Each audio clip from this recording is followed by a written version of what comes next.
All right, everybody. Welcome to a brand new episode of Tacos en Europa. I am Jorge. My name is Edgar. And we're here after the 1-0 loss for Mexico against Qatar that we will start talking about in a second now. But first, we got to invite you guys to follow us on all social media platforms. We're on TikTok, we're on Reddit, we're on Instagram, we're on Facebook, we're on Twitter. Make sure to follow us, subscribe, comment, anything you guys want to talk about. We talk a lot of people on Reddit and Twitter mostly. Also, make sure you follow us on YouTube and on all podcast platforms where you can see our new episodes and subscribe so you can see when we have a new episode coming out. Just look up Tacos en Europa anywhere and you will find us. Comment, we read everything that we see.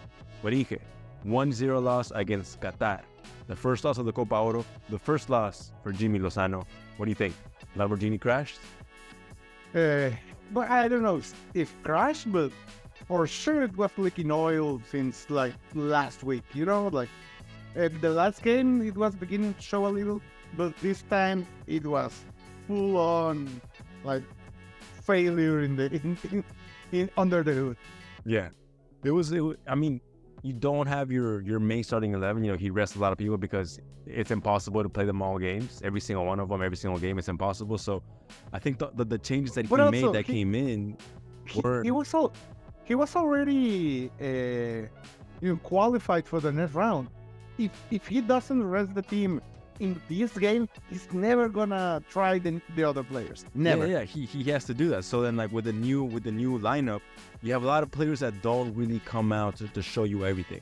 And I think for me, this is the first game where you have bad players. Like we have players playing terribly. In the past two games, the second one was a little of a shaky game. But it was still like nobody played bad. Everybody played well to the scheme. Right now, it was more of a struggle, like 100%. Yeah, and not only a struggle, but a couple of players played like flat out terrible games. Yeah. He made like 6 changes from the last lineup. And it showed that this was not the prime national team. A lot of problems. Yeah, you have 6 changes made to the lineup, which is Julián Araujo for Sánchez, Arteaga for Gallardo, Reyes for Johan Vázquez, Jonathan Herrera for Antuna, and Chay Rodríguez for Chiquito Sánchez, and Santiago Jiménez for Henry Martin. Those are 6 changes to the lineup. Yeah, and most of those were like really like step downs on quality. I mean, Jorge Sánchez is not playing well right now, but next to whatever Julián Araujo did, he was like prime Roberto Carlos. I don't know it was that far, man. It wasn't really fun. Araujo was terrible, like in both sides of the field. Yeah, at least Araujo like fouled people and like didn't let him come by. You know what I mean? So like I think Araujo did need like a little bit of... I don't know if he fouled. He folded even. I mean, Sanchez had a yellow card in both games, and Araujo was scared, man. He wasn't fouling enough. We were talking about his mistake at the goal too. Yeah, he was like. I don't really like to talk so much about like quality and just like this footballing expertise of the players because. I mean, neither of us are players. Yeah. We're like not really at the level to comment on that. But you can't be a pro player and make that kind of mistake. You're gonna get killed by the people that follow Barcelona if he makes that kind of mistake. Yeah. I can see it. They're gonna shout terrible things at him in the stadiums. Like terrible, awful. Racist things to him. That's the thing. Damn. That's the thing. I can see it. He gave Eton a lot of work to do. He gave him a lot of work to do, and another person that kind of wasn't making me feel safe was Reyes. And so Israel Reyes doesn't really like give me that much security at the back. If you look at the numbers, he had an okay game, or he had a pretty good game actually. If you look at the numbers, but realistically, it's not what Johan does. Johan can like really hold down a wing for you and allow your fullback to go up further and be safer in that area. That's why Gallardo was able to play so well. Yeah, and not only that, because if you have only a center back left behind when you attack, which happened a lot on this game, especially with Edson Alvarez just running to the other side of the field, you need someone that's both fast and secure. Yeah. And Reyes is not that secure. He's kind of fast, but oh man, at least he's not Hector Herrera, you know? Yeah. Like if he was, oh, they're running, stop him. And I have a question for you that we didn't talk about in the Spanish version. Luis Romo, was the first game a fluke? No, I think he was decent on the last But one. but the star performance, like being the main guy in the team, being like the engine, was that a fluke? I think they changed the system. It was no longer cutting the field. You know, like he wasn't touching the box as much. Genie started to let Edson go, either let or ask him to go upfield, and Romo started to stay behind, and that didn't work really for me. I don't understand why that is though, because like clearly, the roles are supposed to be opposite. I don't know. Clearly, like we know better than Jimmy, but like it's like with what we see, like you would think, right, that Edson will be farther. Yeah, it's kind of like weird to know what's happening there, but who knows? Yeah, I mean, but other than that, like I mean, who are some players that you like in this game? I think Chavez and Arteaga were the only ones that were like decent to good. Well, Chavez was great. Chavez is always great. Yeah. But Arteaga was good in his like style. He made me feel a little bit secure on the attack and not as scared on the counter. Man, he is a liability in his like mentality. You know, you're waiting for him to get in a fight again. Yeah. Like, I don't know, man. I don't like that, especially when the team is like shaky. Like you could see by 45 minutes the team was starting to get like really rowdy.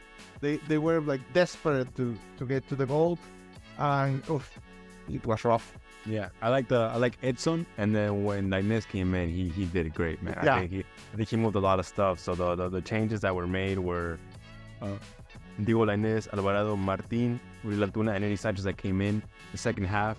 I think by far Lainez was the one that actually was like moving stuff around. You know, I think I don't know what they gave him, because he was feeding some balls into the box. Yeah, he was playing very central. You know, like he was like filtering balls, long balls to the strikers. He was maybe the most creative player in the whole team. But we're talking about who we like and who we did. The worst part of the team, I think we have to say, was Araujo, right? Yeah, Araujo, and I didn't like Santi, man. I'm gonna be honest. I have to say, Santi had he's a terrible bad game, because he actually got shots now. He actually had possession of the ball. He actually had shots. He actually ended up with 27 touches, which is not too bad. Yeah. I mean, better than last time, what we were saying. So, yeah, he had a couple more touches. He had a couple more shots that he could have made. He had a couple close ones, too, that he should have finished, that we've seen him finish before. So, I don't have an excuse for him today, to be honest with you. Yeah, and if he didn't have a good game, like, it's whatever. You know, it happens. But the other thing, you know, like the Santi from Cruz Azul was starting to seep in. Yeah. You know, the guy that falls whenever someone like gets close him on the box. And when he started to get into fights with the center back, he should have been red carded, you know? Yeah, he threw hard with I don't know what kind of shady stuff happened there, but he was saved from that red card, because that was easy red card. Yeah, some people will say, the referee is bot. I just think he's really shitty, because he was terrible for Mexico and for Qatar. He was terrible all around. But all right, so just not talk about the same thing over and over. Did you like Jimmy Lozano? Did you like him as a coach today? Yeah, I think he needed to make changes. I don't think playing with two inverted. I don't even know if they were inverted, but the wingers he shows, I don't think it worked, but I know he had to change things. He had to change the fullback, and I felt whatever. Okay, you try something and it didn't work. I think he waited too late to make change. Like, sure, you wait to the midpoint of the game to try to like change the tactical setup of your game. But if you see it doesn't work, you need to make a sub. And earlier, we were saying, he does make a substitution earlier than Tata or Coca, but it's always on the 16th minute. I felt he should have done it in the 45, even before on the first half, to drive the players to it. Yeah, I know it can like hurt the mentality, the confidence of your players, but I mean, you had to try something. I was gonna say the opposite. I was gonna say that I like that he made changes like to the formation in general. Like at one point we were playing two strikers, and I appreciate the fact that he made changes in the 60th minute. That he was able to put like toda la cara al asador. He was able to like put everything in there to try to get those. And we were making chances. We had like 4 or 5 shots that should have been made in and just weren't made in. But he created those chances. He put the team in a position to be able to do that. So I like that his changes yielded something positive. It just wasn't able to turn into a goal.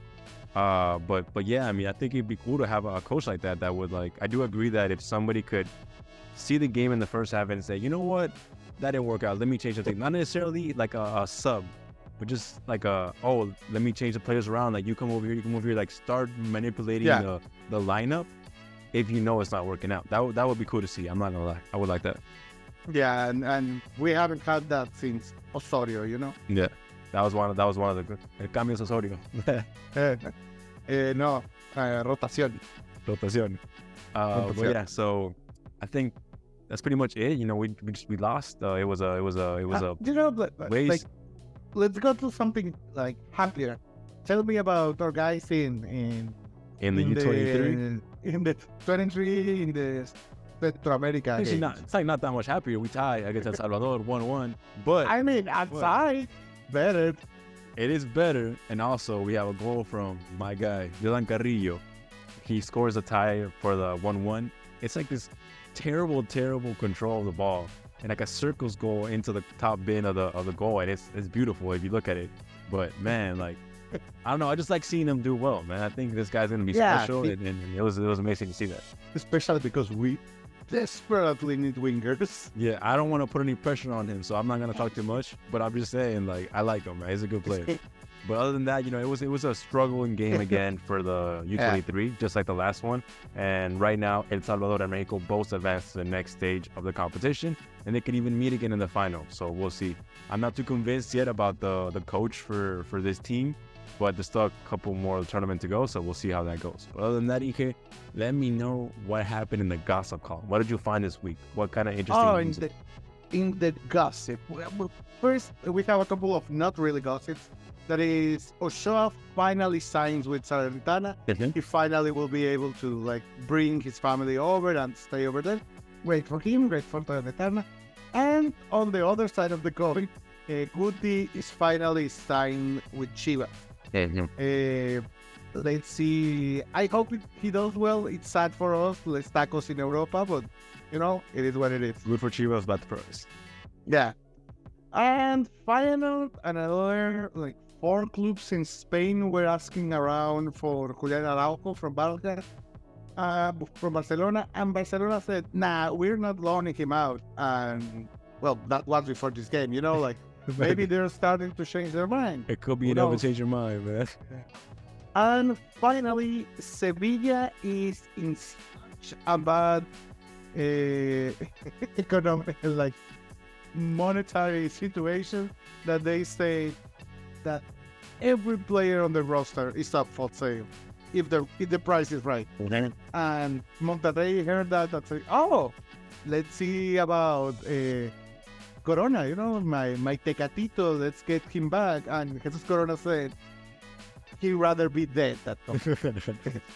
I mean, I'm joking, but he said he doesn't want to come back. Yeah, he's not ready for that. Next year. Not ready for that yet. And I appreciate that because all the veterans are still trying to stay over there. Lozano obviously wants to stay. Tecatito saying he stay. I think Raul Jimenez is gonna probably have to play out his contract at Wolves at least one more year because there's no offers, there's nowhere to go.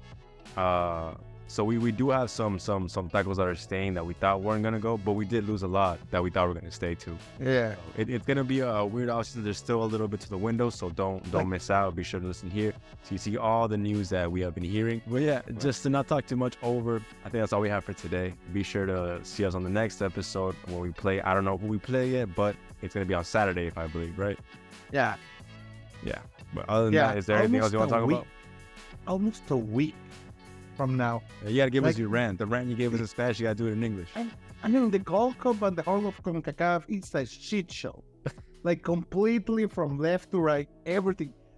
The referee for this game was worse than the guys from Expansión, you know? Mm-hmm. Those guys are... Oh, man. No, the CONCACAF in general, man. You have the League's Cup in between to like start the season early, and then you have this Gold Cup in between, and it's like the only good thing that I see about this is they're playing the youth. That's all Liga MX. That's all Liga MX. Like, CONCACAF said, oh, the World Cup is played here.